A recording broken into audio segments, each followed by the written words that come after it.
പാലക്കാട് അകത്തേത്തറ ചീക്കുഴിയിൽ പുലിക്കുഞ്ഞുങ്ങളെ കണ്ടത് പ്രദേശവാസികളെ ഭീതിയിലാക്കി. മുൻപ് ഈ മേഖലയിൽ നിരവധി വളർത്തുമൃഗങ്ങളെ പുലി ആക്രമിച്ച് കൊലപ്പെടുത്തിയിരുന്നു. പുലിക്കുഞ്ഞുങ്ങളെ പിടികൂടാൻ കൂട് സ്ഥാപിക്കണമെന്നാണ് നാട്ടുകാരുടെ ആവശ്യം. ഇന്നലെയാണ് അകത്തേത്തറ പഞ്ചായത്തിലെ ചീക്കുഴിയിൽ പുലിക്കുഞ്ഞുങ്ങളെ കണ്ടത്. വനമേഖലയോട് ചേർന്ന പ്രദേശമായതിനാൽ മുൻപും ഈ മേഖലയിൽ പുലി ഇറങ്ങിയിരുന്നു. 2 പുലിക്കുഞ്ഞുങ്ങളെയാണ് കണ്ടതെന്ന് പ്രദേശവാസികളായ ജോണിയും ദേവിയും പറയുന്നു. പിള്ളേരെല്ലാം വന്ന് നോക്കുമ്പോഴാണ് പുലിക്കുട്ടിയാണെന്ന് മനസ്സിലായത്.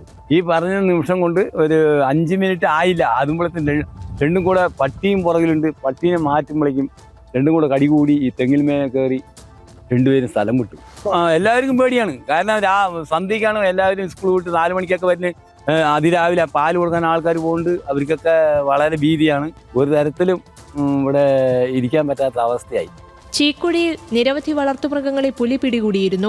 രാത്രിയിൽ പുറത്തിറങ്ങാൻ കഴിയാതെ ഭീതിയിലാണ് നാട്ടുകാർ. ഒരിക്കൽ പുലിക്കൂട് സ്ഥാപിച്ചെങ്കിലും പുലിയെ പിടികൂടാൻ കഴിഞ്ഞിരുന്നില്ല. എന്നാൽ കുഞ്ഞുങ്ങളെ കണ്ടതിനാൽ സമീപത്ത് തന്നെ പുലിയുണ്ടെന്ന് ഉറപ്പാണെന്ന് നാട്ടുകാർ പറയുന്നു. വീണ്ടും കൂട് സ്ഥാപിക്കണമെന്നും ഇവർ ആവശ്യപ്പെട്ടു.